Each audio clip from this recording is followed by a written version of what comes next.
Everybody, the time is 1:15. We are here live on Animal House Radio via American Forces Network with a very iconic gentleman who's taken some time out of his busy schedule today. None other than Mr. John Oates. Yeah. Hey guys, all right, what's happening? Thanks for coming on. Thanks for coming on, John. Thanks for Thank having you, me. John. It's a, and in all seriousness, it's a real honor and a pleasure to be speaking to you. You're an iconic individual, extremely talented, and I'm very excited about the new album that you have coming out. Oh, cool. Excuse me. Sorry about that. That's okay. One of the things I wanted to talk to you about, and I found it extremely interesting, normally when we talk to music artists, they always cite the Beatles, and rightly so. The British invasion inspired millions of people.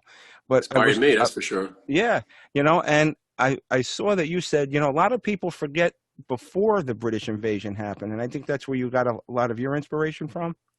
Well, I've been, I'm old enough to remember music before rock and roll. So that's right off the bat, it puts a different perspective on the way I see things. Even as a little kid, 3, 4 years old, I was like singing, nursery rhymes and things like that. But my parents were playing the music of their youth. They were playing the big band music, the music of the World War II generation. And I grew up listening to that. I listened to swing. And then when, in the late 50s, early 60s, I had a very good friend whose older brother went off to college down south. And when he came back, he brought all these folk albums and these blues albums by some of these roots. These are the original people: Lightning Hopkins, Mississippi John Hurt, Doc Watson, all these various people, Son House, Sonny Terry and Brownie McGee. So I started getting into all that stuff. And then, when the British invasion happened, I kind of picked up on the fact that the Stones were being influenced by people like that, and by Chuck Berry, like the Beatles were influenced highly by the Everly Brothers, Chuck Berry, Little Richard.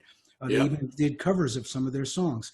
So, for me, I was now hearing the British invasion was like kind of, a secondhand version of the stuff that I had already heard, the originators.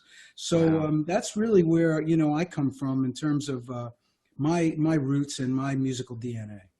And I'm the same as you. I grew up with my parents, listening to my parents' music and stuff before them. I like to know the history of music.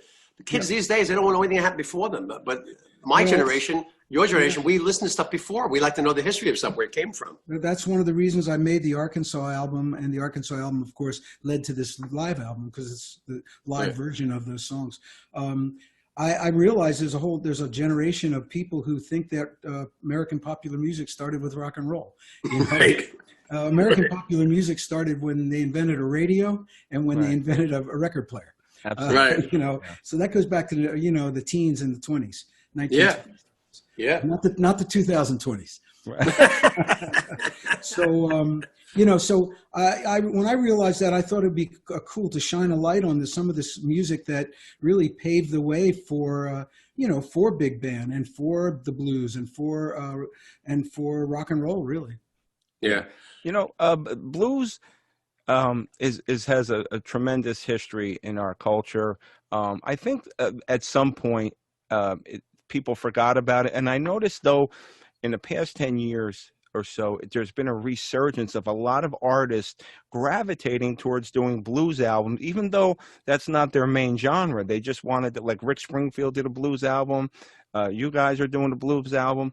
And I think it's made a big resurgence, and I think a lot more people are appreciating it now than they did before. Well, the blues are a classic form. It will never go out of style, and it will never grow old, because it's so pure and so iconic that, and I understand why people gravitate and go back to the blues, because it's something that you, like I said, it's just something that's evergreen, I mean, why do classical orchestras all over the world still play Bach and Beethoven and all that? They play that music because that music is classic, and it will never ever go out of style. It is what it is. You may not like it, you may not find it interesting, but nevertheless, it's music that will always stand the test of time. And a lot of great rock and roll will stand the test of time as well. Yeah, and blues is like a pure form of American music. Really, it came from the beginning. It's the most pure form of I think it has the most passion in it, because it comes from a place that you can't even begin to. It comes from somewhere deep inside the individual, and it's just Yeah. You know, Especially back then, especially way back then. Yeah, and it also comes, you know, and it's a music of America's South, and it's tied to its history and the culture and you know the good and the bad of it all. You know, so yeah, it's for me, you know, I wanted to explore not only blues, but I wanted to explore the other music that was, you know, on the jukeboxes and being played on the radio Right. and being purchased by people when they first bought record players back in the 1920s. Swing, ragtime. Yeah. Things like that.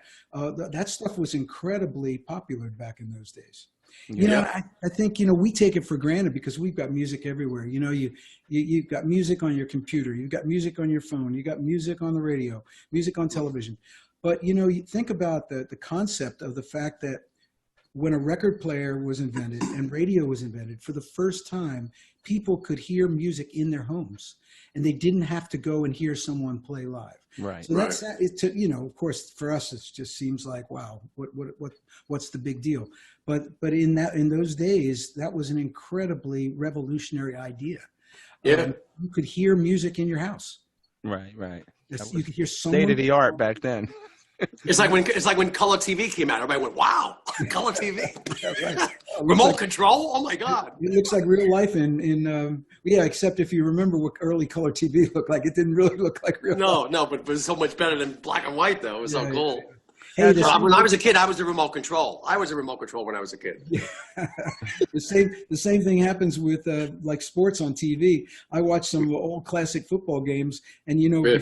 before HD TV, and I was like, wow, this is what we used to watch. Yeah, it was so grainy. Yeah. It used to be just 4 channels, 3 or 4 channels. Oh yeah. Yeah. Now you have your pick. But now, John, you said earlier that when you were exposed to music at a very early age. But when was it that you know that this is what I want to do for a career? This is what I want to do for my life. You know, I never really thought about it because I always did it. You know, Right. when I was like, as I said, when I was a little kid, I have a recording of me at 4 years old singing "Here Comes Peter Cottontail" at the Coney Island amusement park in one of those phonograph booths. You know, where Yeah, I remember those. you put a coin in and you'd go inside, you'd sing something, and it would And you pop get a out. vinyl record. Yeah. I've still got that little record. Oh, that's cool. And years later, I went back and sang "All Shook Up," you know, when I became an Elvis fan in the mid-'50s. Right. So this was just something I did. You know, I was in a band in 6th grade, and I was in a band through my whole high school, you know, and then made a record. And so even though I went to college and studied journalism, I never really thought that I was going to do anything else. It just seemed that's what I did, you know. Right. You I was the just same sort way. of- I knew at 3 years old when I knew I was going to be an entertainer. You didn't think about it. It just happened. You know, so that's. It's in your blood, man. It's just ingrained in you. Yeah. Now, Yeah. now the album Live in Nashville is due to hit on the 18th. I think that's this Friday. That's right. It's John Cool. Oates and the Good Road Band. You described the album. You said it's a little bit of Delta blues. It's a little bit of I forgot the wording, but you said it's a bunch of different blends. Dixieland mixed with Delta blues and bluegrass. That's a great combo. Yeah. Well, I love Dixieland too. I love Dixieland music. I love it. The reason I use Dixieland is because we're not playing Dixieland, you know, in the pure form, but it's the way if you listen to Dixieland music, it's this free-flowing interaction between the players. They're all kind of interweaving and playing with each other and around each other and listening to each other. Well, that's what the Good Road Band does. This group of musicians is so good, and not only are they amazing musicians in terms of their ability to play, but their ability to listen and the way they listen to each other and complement each other. That's why that's the connection to a Dixieland style. I can't wait to hear it. I can't wait to hear it. Now, John, was this in the works during the COVID, or this was before this? You had this idea? Yeah, no, this was before. What happened was I made the Arkansas album. It came out in 2018. So between 2018 and 2020, I toured a lot with this group. We went around the country, we played a lot of shows. And, you know, anybody who's been in a band will know the more you play live, the better the band gets, you know, Right. the better the arrangements gets, the tighter the band gets. And so after about 2 years of touring, you know, in 2020, the original plan was to go on the road with Daryl. And Daryl and I had a 38-city major arena tour planned. Wow. You know, we were going to go out with Squeeze and KT Tunstall, and we played Madison Square Garden on February 28th, sold it out, and we thought, hey, this is going to be a great tour. Yeah. And because I knew I was going to be with Daryl all year, I thought, well, you know what? Let me record something live with this group that I've worked so hard to put together over the last 2 years. Let me kind of capture it while it's fresh and while it's really hot and while the band is really tight. So I booked a show at this little place called the Station Inn in Nashville, one of my favorite venues, and it's actually one of the first places where this band played together for the first time. Right. It's kind of a full circle thing, and went back there on January 9th, way before everything shut down, and we recorded a live show, and you know, I had the recordings and never thought much about it. I didn't know that I was going to put it out. And I thought, you know, maybe someday or whatever. But then, of course, when the Hall & Oates tour was canceled, when the whole world shut down, here I was sitting around going, wow, I got this great recording. I might as well put it out. And I know it's not a substitute for a live performance, but Right. It is a live show, and it's got the energy of a live show. So I hope people will check it out. Well, yeah, and everything happens the way it's supposed to happen, you know, so it's probably perfect for it. I think they will, because right now, John, we need all the music we can get because we're starved for it. You know, I think I've watched everything on Netflix already. I'm running out of stuff to do. So, and the music right now is going to go places that medicine can't. It's so important right now. And I think this is very good for even non-musicians, comedians, anybody who's in the entertainment business. I think people will appreciate what they do even more now because of what happened. Well, there's definitely, you know, entertainment will never go out of style. And, you know, people, you're right. I mean, not only do the fans want live music, but musicians want to play. And it's definitely a shame that we can't all get out there now, and got our fingers crossed that things will change. But, you know, in the meantime, we just got to, you know, keep our heads down and do the right thing, and hopefully things will get better. And for the fans out there, just to tell everybody, Hall & Oates never broke up. They just had separate things they're doing. They never broke up. Daryl and I have been doing separate projects our whole career. Right. Yeah, we never broke up. But we've always seen ourselves as two individuals who work together. Right. And right. we see ourselves as individuals who can do other things and work together, you know. Right. So that's really, that's just been what we've been all about ever since the beginning. Now, and I got to tell you, the episode that you did on Live at Daryl's house, what a great episode that was. Yeah, the only problem with that episode is I did it in the early days before Daryl was shooting in HD, and now everything is shown it's not in HD anymore. Does it look like it was shot in the 80s, right? Yeah. Hey, look, it was great though. It sounded great. A lot of things that were shot in the 80s. You know, John, I was kind of shot in the 80s. the music of Hall & Oates is iconic. It's forever going to be in the annals of music history. Now you're doing the blues and the Dixieland stuff. Is it hard to differentiate when you're trying to write for different genres, when you have to sit down and say, okay, I want to put an album together?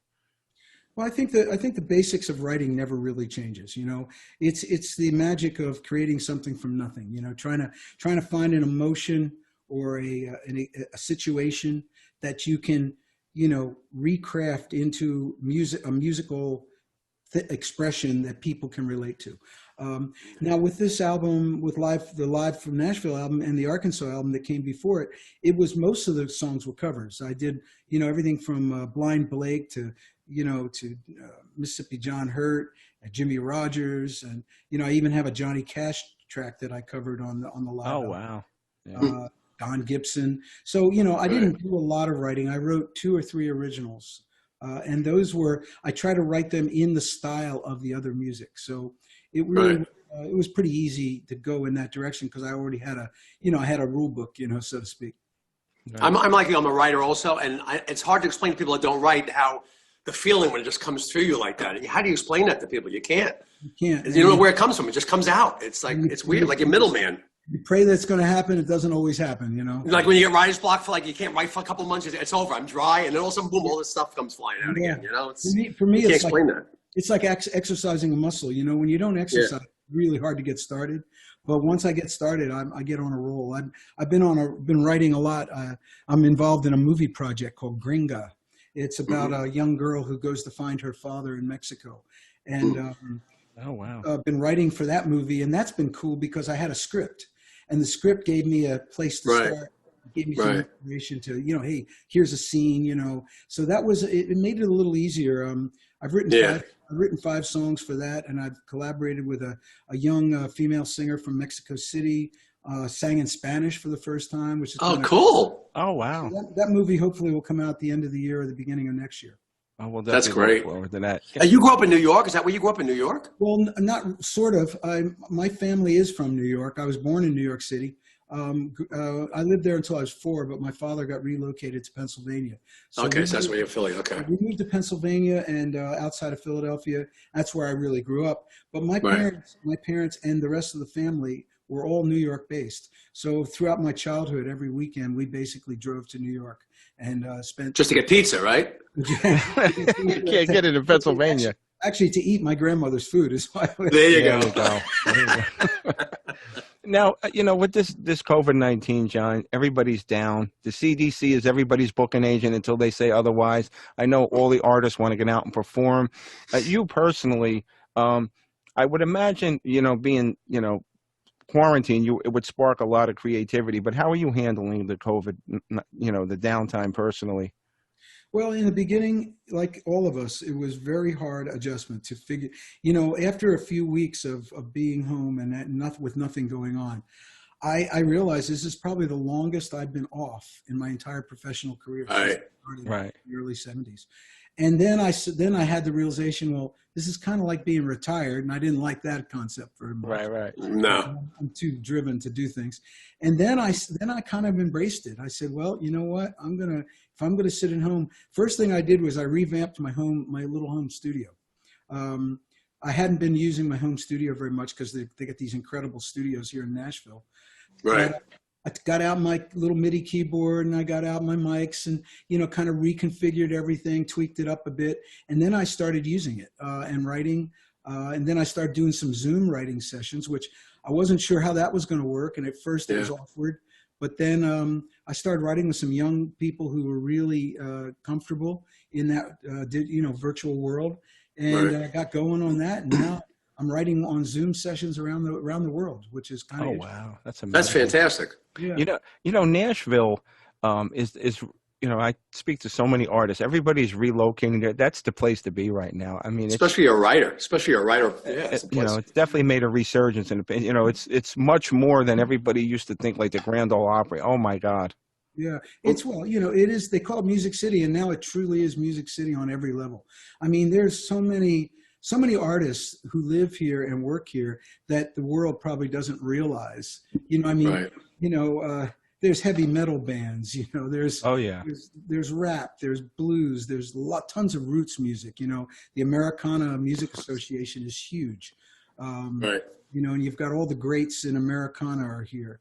And people are moving here left and right. I mean, I just ran into a guy who's in the construction business, and he said that people are, of course, they're fleeing California and New York and Dallas. They want to live in another kind of city. They don't want to be in these places that are unfortunately being ravaged by everything from COVID to fires and floods. Yeah, it's terrible. So the whole thing, so Nashville is one of these places that, it's a fairly reasonably priced city to live in, and it's got a lot of good things about it. So besides the music. And if you have to deal with any writers, you got those mic stands, man. Those things that make pretty good weapons. I have a question for you from a fan. He wanted to know. He said a lot of the songs that you guys did, the Hall & Oates, like Sarah's Smile. Mm-hmm. I mean, a song like that was such a classic, and it's been recorded so many times by other people. What was your favorite version? He wanted to know, what was your favorite version that someone did of that song of yours?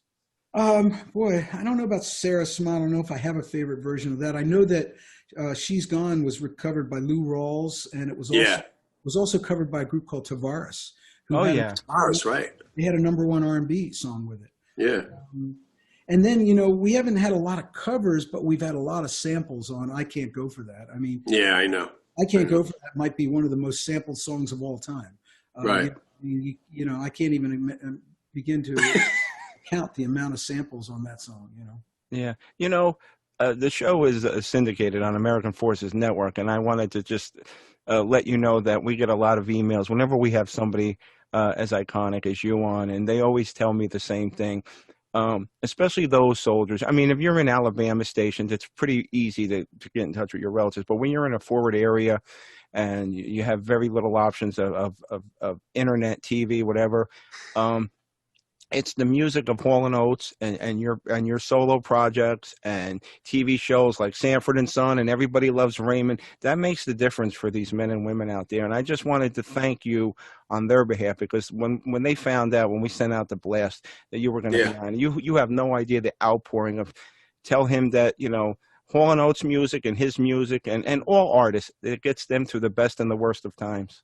Well, that's wonderful to hear, and so I may I add my shout out right back at all you folks out there who are you know, stationed around the world and you know, but working so hard for the benefit of all of us at home.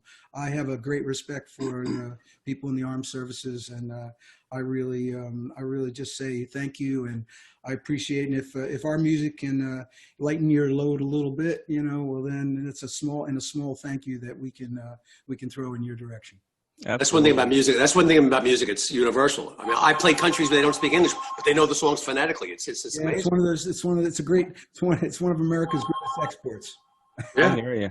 You know, do you plan on putting out Peter Cottontail and All Shook Up on a mini EP? A children's album, John. A children's album. Yeah. Well, I do. You know, I have that little record.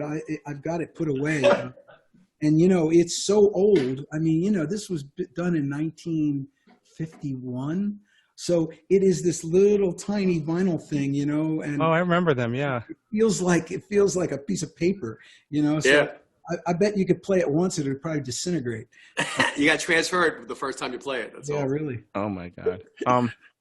Now with you had said earlier that the tour, you were supposed to tour. Hall and Oates was with Squeeze and now is that going to be can we look forward to that hopefully in 2021 or? Well, you can right now. We just rebooked it. Of course, we couldn't get the exact same cities, but I think it's reduced now to about a 25 city tour.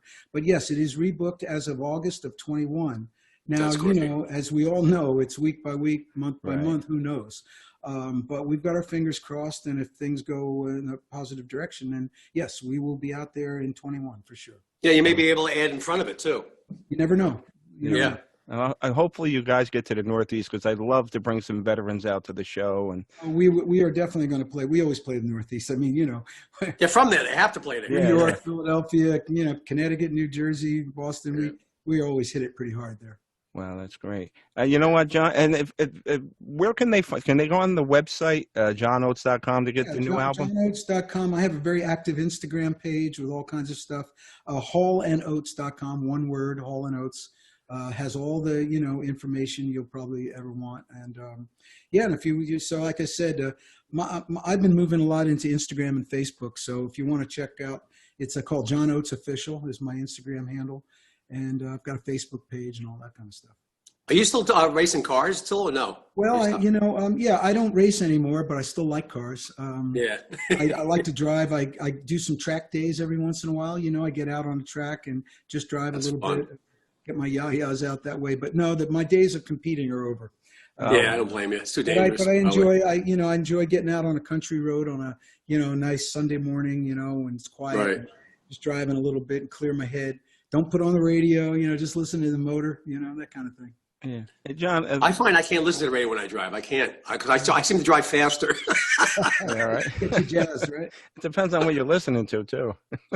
I grew up in the 80s. That was my decade. I'll fight anybody to argue with them that it was the best decade.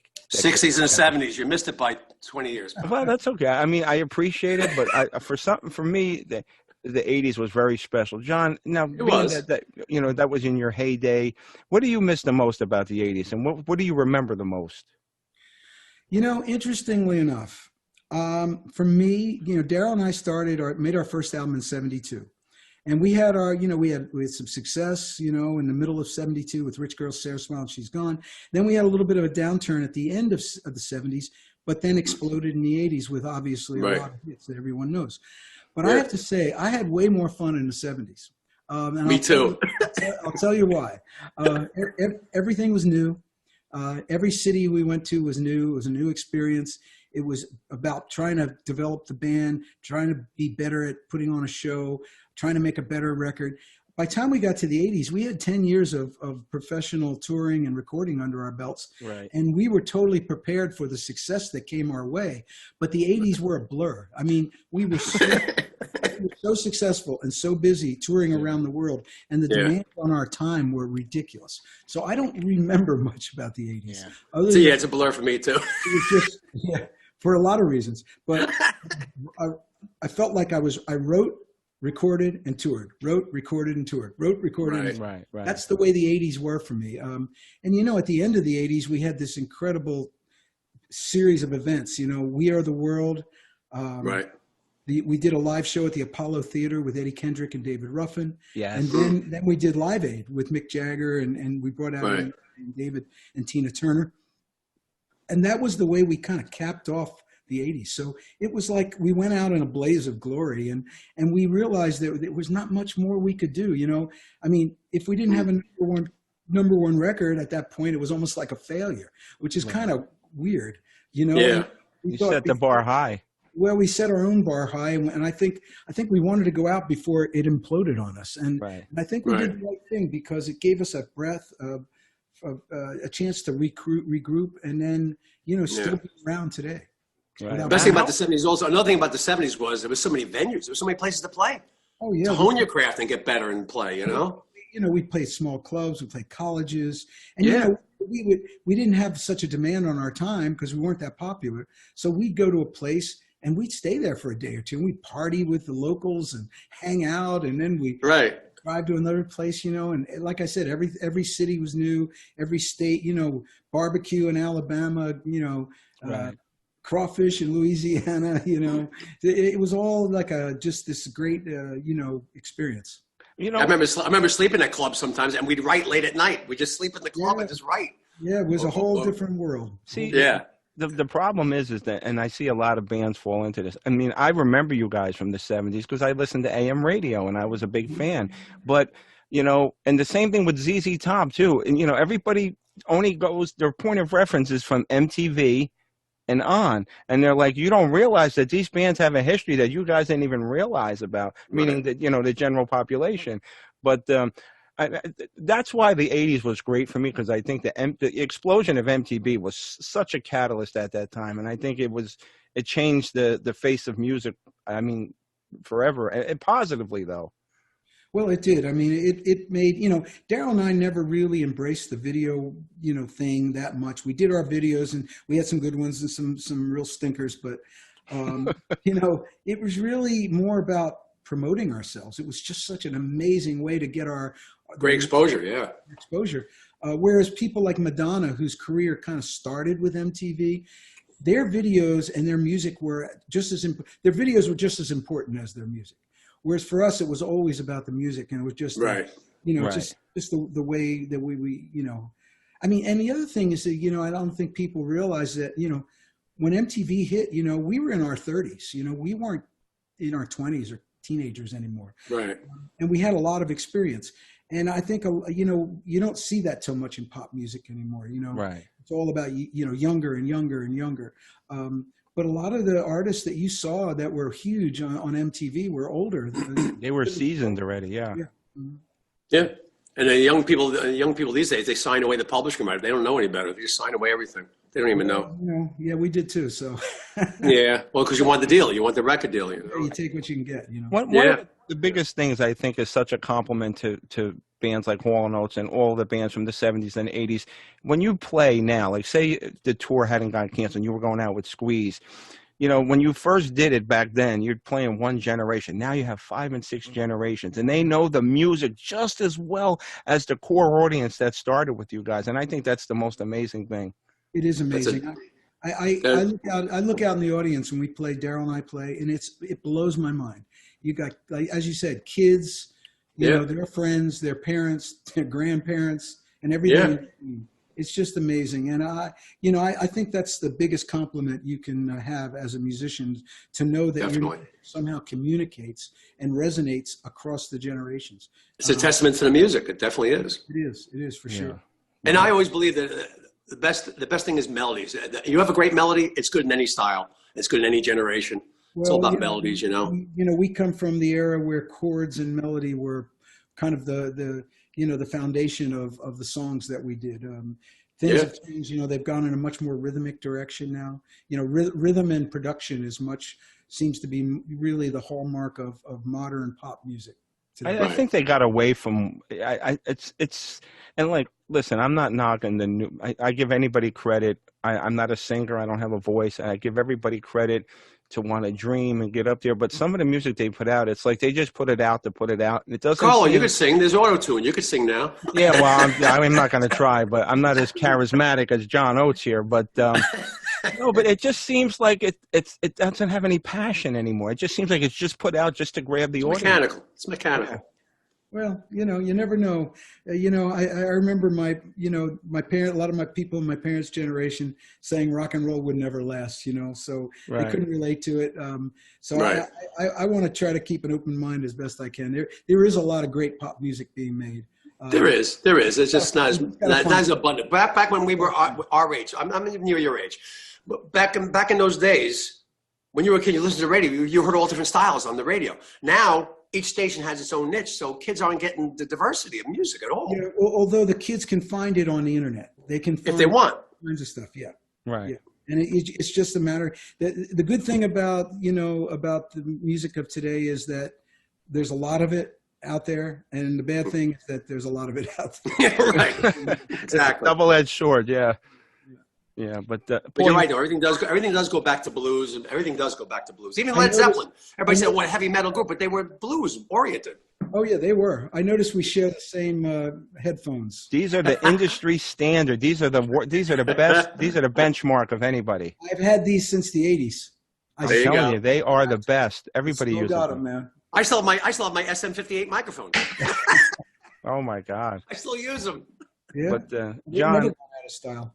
Yeah, John, I can't thank you enough for taking this time with us today. I apologize about the little glitch, but it seems it worked perfectly. And I just want you to know that if you ever want to come on, if you ever want to do anything for the troops or anything, you have an open door, my friend. Oh, thank you. That's good to know. Promote anything you want, anytime you want. Paul, you want to do the liner? Yeah, can you just do we call the station ID for us, John, if you want? Yeah, sure. I want you to just introduce yourself and say you're listening to an Animal House Radio. Okay. You ready? Yeah, anytime you want. Hey, out there, this is John Oates, and you are listening to Animal House Radio. Perfect. One take. Look at that. This should be an actor, too. Should be an actor. Yeah. I loved you on the Goldbergs. I thought it was hysterical. Oh, yeah, that was pretty funny, right? Yeah. I got that in before the shutdown, too. Yeah, I know. You got to do more sitcoms, John. You're a natural. Well, we'll see. No, I don't. Hollywood has not exactly banging my door down. So that's all right. Hollywood's gonna have to change that. I know a few. You won't be in Hollywood anyway. It's a mess. No, but September 18th, live in Nashville, John Oates and the Good Road Band. Please check it out. Go to hallandoates.com or johnoates.com to pick it up. And if you guys don't buy this, then you're communists. I don't know what to tell you. John, thanks again. God bless, and please stay safe. And like I said, anytime you need us, we are here. I appreciate you guys. Thank you for having me. Thanks for being here. We appreciate it. Take care, man. All right. We'll see you.